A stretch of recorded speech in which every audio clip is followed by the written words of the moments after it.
Welcome once again to our encouraging word.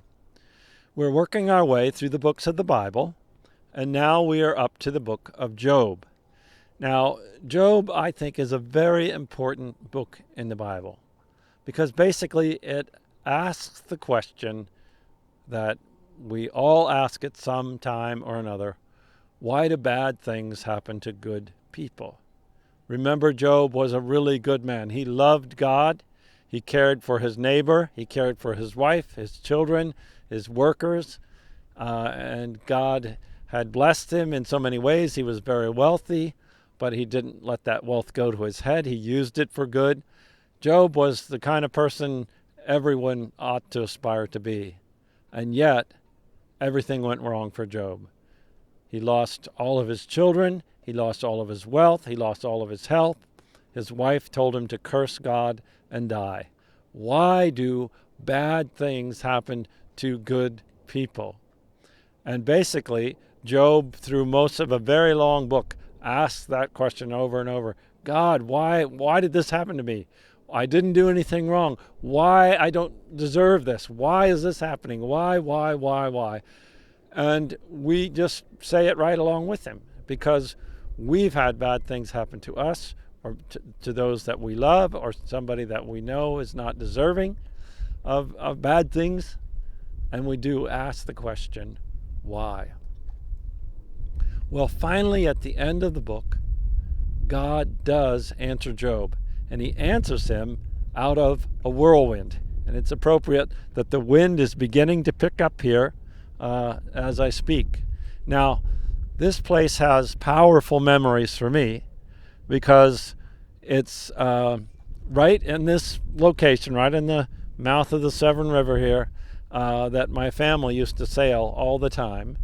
And on the first day that we were out in our new boat, 30-foot sailboat, and there were hundreds of boats out on this 4th of July weekend, we were coming back into harbor, and what we saw over the Naval Academy was a low cigar-shaped cloud coming our way, very dark. We ignored it. We were having so much fun sailing, and we were passing the other boats, especially since they were taking their sails down. And before we knew it, this incredible storm, this squall went through and knocked us cattywampus. My father ended up wrapped around the jib, holding that down. My mother ended up wrapped around the main, holding that down, which left the steering to me. And of course, I had had very little practice at it at that point. But I didn't have to do much except for go with the wind because that's all we could do. And we were being blown out into the bay. And then we got hit by a water spout, which again spun us around. It was quite an adventure. God reminded us that He is all-powerful. He can make your boat seem like a little toy. So God spoke to Job out of the whirlwind. And God didn't give Job an intellectual answer. He didn't say, well, Job, you're suffering because you did this or you did that, or you're suffering because I want to use your suffering for good over here or over there.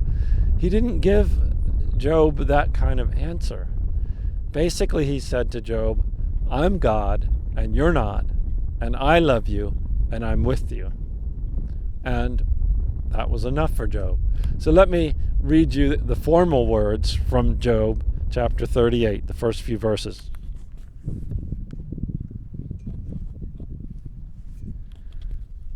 Then the Lord answered Job out of the whirlwind and said, Who is this that darkens counsel by words without knowledge? Now gird up your loins like a man, and I will ask you, and you will instruct me? You think so? Where were you when I laid the foundation of the earth? Tell me if you have understanding. Who set its measurements, since you know? Or who stretched the line on it? On what were its bases sunk? Or who laid its cornerstone when the morning stars sang together and all the sons of God shouted for joy? Were you there at creation, Job? I'm God and you're not. But also, Job, I'm answering your plea. I'm not just leaving you cold to answer this to an iron sky. I am answering your plea. I am telling you that I am with you and that I do care and that I do love you. I can't give you an answer, Job, that you will understand, but I can give you my love and my presence. And when you read the rest of Job, you see that that was enough for Job. He celebrated. God has answered me with his presence and his love, and that's enough. That same word is for us. There are times when we will not be able to give a satisfactory answer, but we will also know that God is with us, with his love, his compassion, his power, his gentleness, his purity. God loves us and God is with us. That is the encouraging word of the Lord. Thanks be to God.